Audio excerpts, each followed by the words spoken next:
ನೋಡೋ, ಜಗತ್ತಲ್ಲಿ ಯಾರು ಬಡವರು ಶ್ರೀಮಂತರು ಅಂತ ಇಲ್ಲ. ಅದು ನೀನು ಕಾರ್ ಇರೋನು ಶ್ರೀಮಂತ, ಸೈಕಲ್ ಇರೋನು ಬಡವ. ಸೊ ದೊಡ್ಡ ಪ್ಲಾಸ್ಮಾ ಟಿ ವಿ ಇಟ್ಕೊಂಡಿದ್ದಾನೆ, ಹೋಮ್ ಥಿಯೇಟ್ರ್ ಮಾಡಿಸೋನು, ಅವನು ಶ್ರೀಮಂತ. ಸೊ ನಮ್ಮ ಮನೇಲಿ ಸಣ್ಣ ಟಿ ವಿ ಇದೆ, ನಾವು ಬಡವರು. ಸೊ ಅವನ ಹತ್ರ ದೊಡ್ಡ ಕಾರ್ ಇದೆ, ನಾವು ಖಂಡಿತವಾಗಿ ಕಾರಿಲ್ಲ.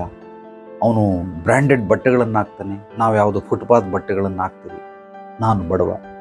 ಈ ರೀತಿ ಬಡವ ಶ್ರೀಮಂತ ಅಂತ ಏರುಪೇರುಗಳನ್ನು ಏನು ನೀನು ಮಾಡ್ತಾ ಇದೆಯಾ, ಭೇದ ಭಾವಗಳನ್ನು, ಅದನ್ನು ಬಿಟ್ಟು ನಾನು ಹೇಳೋದನ್ನು ನೀನು ಆಳವಾಗಿ ಅಧ್ಯಯನ ಮಾಡು, ಮನನ ಮಾಡು.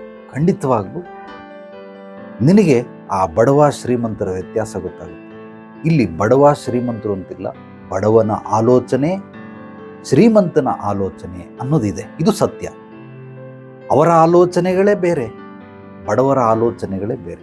ಆದ್ದರಿಂದ ಬಡವ ಶ್ರೀಮಂತ ಅಂತ ನೀನು ವಸ್ತುವಿನ ರೂಪದಲ್ಲಿ ಅಥವಾ ಆರ್ಥಿಕ ರೂಪದಲ್ಲಿ ಭೇದ ಭಾವ ಮಾಡ್ತಾ ಇದ್ದರೆ ಅದು ಲೆಕ್ಕಕ್ಕೆ ಇಲ್ಲ. ಅದು ಮೂಲವಾಗಿ ಲೆಕ್ಕಕ್ಕೆ ಬರೋದೇನು? ನೀನು ಎಲೆ ತುದಿಗೆ ತಗೊಂಡಾಗ ಬಟ್ಲಲ್ಲಿ ನೀರು ಕುಡಿ ನೀರು ಕುಡಿ ನೀರು ಕುಡಿ ಅಂತ ಎಲೆ ತುದಿಗೆ ಹೋಗಿ ಕುಡಿಸ್ತಾ ಇದೆಯಾ.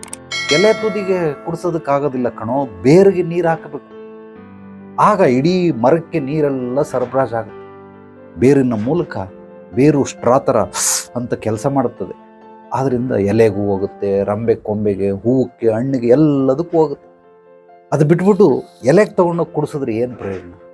ನೀನು ಇಲ್ಲಿ ಅವನು ಶ್ರೀಮಂತ, ಇವನು ಬಡಮ, ಇವನು ಮಧ್ಯಮ ವರ್ಗದವನು, ಈ ರೀತಿ ಹೇಳೋದ್ರಿಂದ ಏನೂ ಪ್ರಯೋಜನ ಇಲ್ಲ. ನಿನ್ನ ಆಲೋಚನೆಗಳನ್ನು ಸರಿ ಮಾಡ್ಕೊ. ಈ ಆಲೋಚನೆಗಳು ಬೇರಿದ್ದಂಗೆ. ಅದಕ್ಕೆ ನೀರು ಏನಾಗ್ತೆ? ನೀರಂದರೆ ನೀನು ಯಾವ ರೀತಿ ಚಿಂತನೆಗಳನ್ನು, ವಿಚಾರಗಳನ್ನು ಹಾಕ್ತೀಯ, ಯೋಜನೆಗಳು ಹೇಗೆ ಮಾಡ್ತೀಯ, ನಿನ್ನ ಜೊತೆ ನೀನು ಹೇಗೆ ಮಾತಾಡ್ಕೊಳ್ತೀಯ, ಅದು ನೀರಿದ್ದಂಗೆ, ಬೇರಿಗೆ ನೀರು ಹಾಕ್ದಂಗೆ. ಅದಕ್ಕೆ ಬಡತನದ ಆಲೋಚನೆಗಳು, ಶ್ರೀಮಂತಿಕೆಯ ಆಲೋಚನೆಗಳು, ಇದು ಪರಮ ಸತ್ಯ. ಅವ್ರು ಯಾಕೆ ಶ್ರೀಮಂತರಾಗಿದ್ದಾರೆ ಅಂದರೆ ಅವ್ರ ಹತ್ರ ಇರೋದೆಲ್ಲವೂ ಕೂಡ ಶ್ರೀಮಂತಿಕೆಯ ಆಲೋಚನೆ. ನೀನು ಯಾಕೆ ಬಡವನಾಗಿದೆ ಅಂದರೆ ನಿನ್ನ ಹತ್ರ ಇರೋದೆಲ್ಲ ಬಡತನದ ಆಲೋಚನೆಗಳು. ಆದ್ದರಿಂದ ನೀನು ಬಡವ, ಅವನು ಶ್ರೀಮಂತ. ನಾನು ಹೇಳೋದು ಯಾವಾಗ ನಿನಗೆ ಅರ್ಥ ಆಗುತ್ತೆ, ಖಂಡಿತವಾಗಲೂ ನಿನ್ನ ಜೀವನ ಪರಿವರ್ತನೆ ಆಗೋದಕ್ಕೆ ಆಗ್ಲಿಂದನೇ ಸ್ಟಾರ್ಟ್ ಆಗ್ಬಿಡುತ್ತೆ.